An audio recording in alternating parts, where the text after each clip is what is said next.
Welcome to Arjun ಪರ್ದಾನಿ.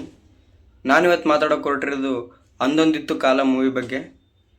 ಈ ಮೂವಿಲಿ ಏನಪ್ಪ ಅಂತಂದರೆ, ಒಬ್ಬ ಮಿಡ್ಲ್ ಕ್ಲಾಸ್ ಬಾಯ್ ಹೇಗೆ ಬೆಂಗಳೂರಿಗೆ ಹೋಗ್ಬಿಟ್ಟು ಅವನ ಗುರಿನ ಸಾಧಿಸ್ತಾನೆ ಅನ್ನೋದೇ ಈ ಮೂವಿ ಮೇನ್ ಪಾಯಿಂಟ್ ಆಗಿರ್ಬೋದು. ಈ ಮೂವಿಲಿ ಇನ್ನೊಂದೇನಂತಂದರೆ, ಯಾರಿಗೆ ಈ ಮೂವೀಸ್ಗಳಲ್ಲಿ ಅಂದರೆ ಪ್ರೊಡಕ್ಷನ್ ಆಗಿರ್ಬೋದು, ಡೈರೆಕ್ಷನ್ ಆಗಿರ್ಬೋದು, ಹೀರೋಕ್ಕೆ ಆ ಥರ ಯಾರಿಗೆ ಇಂಟ್ರೆಸ್ಟ್ ಇದೆಯೋ ಅವ್ರಿಗೆ ಈ ಮೂವಿ ತುಂಬ ಇಷ್ಟ ಆಗ್ಬೋದು. ನಮ್ಮ ಬಾಲ್ಯದ ಮೆಮೊರಿನ ನಮಗೆ ರೀಕಾಲ್ ಮಾಡ್ಸೋಕ್ಕೆ ಟ್ರೈ ಮಾಡಿದ್ದಾರೆ. ನಮ್ಮ ಚಿಕ್ಕವರಿದ್ದಾಗ ಪೇರೆಂಟ್ಸ್ಗಳು ಹೇಗೆ ನಮಗೆ ಸ್ಕೂಲ್ ಕಳ್ಸೋಕ್ಕೆ ಕಷ್ಟಪಡ್ತಿದ್ರು, ಸೊ ಆ ಫ್ರೆಂಡ್ಸ್ಗಳ ಜೊತೆ ಸೇರಿಕೊಂಡು ಆಟ ಆಡಿದ್ದು, ಆಗ 19 ಕಿಡ್ಸ್ಗೆ ಹೇಗೆ ಬಾಲ್ಯ ಜೀವನ ಇತ್ತೋ ಅದನ್ನು ಕ್ಲಿಯರಾಗಿ ತೋರಿಸಿದ್ದಾರೆ ಇದರಲ್ಲಿ. ಈ ಮೂವಿಲಿ ಏನಪ್ಪ ಅಂತಂದರೆ, ಈಗ ಹೀರೋ ಕುಮಾರ್ ಅನ್ನೋನಿಗೆ ಚಿಕ್ಕ ವಯಸ್ಸಿಂದನೇ ಮೂವಿ ಡೈರೆಕ್ಷನಲ್ಲಿ ಇಂಟ್ರೆಸ್ಟ್ ಹುಟ್ಟುತ್ತೆ. ಸೊ ಅದನ್ನು ಅವ್ನು ಬೆಂಗಳೂರಿಗೆ ಬಂದು ಡೈರೆಕ್ಟರ್ ಆಗೋಕ್ಕೆ ಟ್ರೈ ಮಾಡ್ತಾನೆ. ಸೊ ಆ ಡೈರೆಕ್ಟರ್ ಆಗುವಾಗ ಅವನು ಪಡ್ತಿರೋ ಕಷ್ಟ ಮತ್ತು ಅಂತಂದರೆ, ಈಗ ಯಾರು ಡೈರೆಕ್ಟರ್ ಆಗಬೇಕಂತ ಅಂದ್ಕೊಂಡಿರ್ತಾರೋ ಸೊ ಅವ್ರಿಗೆ ಒಂದು ಬೆಸ್ಟ್ ಅಂತ ಹೇಳ್ಬೋದು ಈ ಮೂವಿ. ಯಾಕಂದರೆ ಡೈರೆಕ್ಟರ್ಸ್ ಇರ್ತಾರಲ್ಲ, ಅವ್ರದ್ದು ಒಂದು ಡಾರ್ಕ್ ರಿಯಾಲಿಟಿನ ತೋರಿಸಿದ್ದಾರೆ. ಹೆಂಗಂತಂದರೆ, ಡೈರೆಕ್ಟರ್ ಆಗೋಕ್ಕೆ ಎಷ್ಟು ಕಷ್ಟಪಡಬೇಕು, ಎಷ್ಟು ಸ್ಟ್ರಗಲ್ ಇದೆ ಅನ್ನೋದು ಇದರಲ್ಲಿ ಕ್ಲಿಯರಾಗಿ ಗೊತ್ತಾಗುತ್ತೆ. ಏನಂತಂದರೆ, ಈಗ ಹೀರೋಗೆ ಚಿಕ್ಕ ವಯಸ್ಸಿಂದಾನೇ ಅವನಿಗೆ ಮೂವಿ ಡೈರೆಕ್ಷನಲ್ಲಿ ತುಂಬ ಇಂಟ್ರೆಸ್ಟ್ ಬಂದ್ಬಿಡುತ್ತೆ. ಡೈರೆಕ್ಟರ್ ಆಗಬೇಕು ಅಂತ ಇರ್ತಾನೆ. ಸೊ ಆ ಕನಸನ್ನಿಟ್ಕೊಂಡು ಅವನು ಬೆಂಗಳೂರಿಗೆ ಬರ್ತಾನೆ.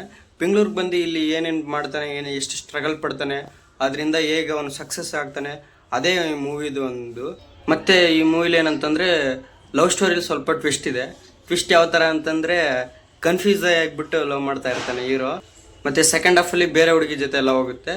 ಸೊ ಅದೇನು ಅಷ್ಟೊಂದೇನಿಲ್ಲ, ನಾರ್ಮಲಾಗೆ ಹೋಗುತ್ತೆ ಆ ಲವ್ ಸ್ಟೋರಿ.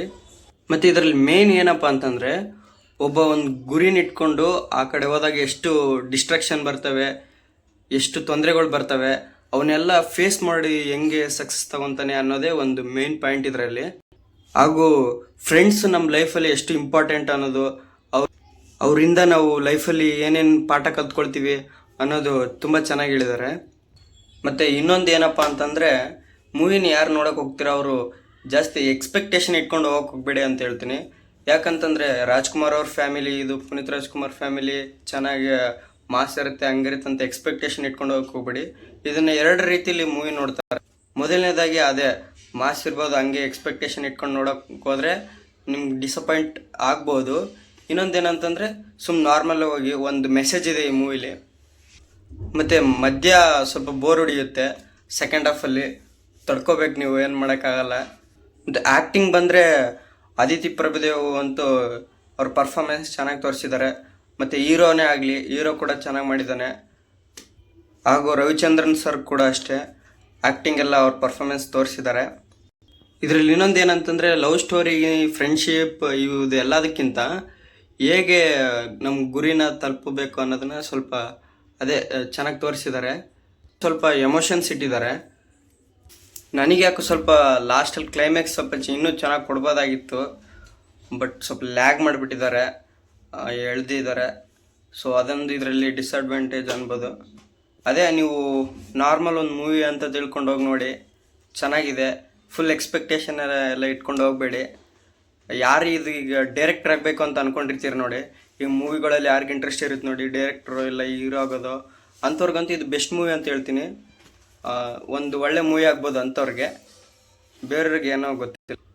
ಮತ್ತು ಇನ್ನೊಂದೇನಂತಂದರೆ, ಹೀರೋ ಇನ್ನೂ ಸ್ವಲ್ಪ ಫಿಟ್ಟಾಗಿರಬೇಕಾಗಿತ್ತು ಅಂತ ಅನಿಸ್ತೈತೆ. ಸ್ವಲ್ಪ ಫಿಟ್ನೆಸ್ ಇಲ್ಲ ಹೀರೋಗೆ. ಮೂವಿ ಬಂದು ಕರೆಕ್ಟಾಗಿ 1 hour 55 minutes ಇದೆ. ಸೊ ಹೋಗಿ ಮೂವಿಗೆ ಹೋಗಿ ಥಿಯೇಟ್ರಿಗೆ ಹೋಗಿ ನೋಡಿ. ಒಂದು ಒಳ್ಳೆ ಮೂವಿ ಅನ್ನೋದಕ್ಕಿಂತ ಒಂದು ಮೆಸೇಜ್ ಕೊಟ್ಟಿದ್ದಾರೆ ಈ ಮೂವಿಲಿ ಅನ್ನೋಕ್ಕೆ ಬೆಸ್ಟ್ ಇದು. Thank you.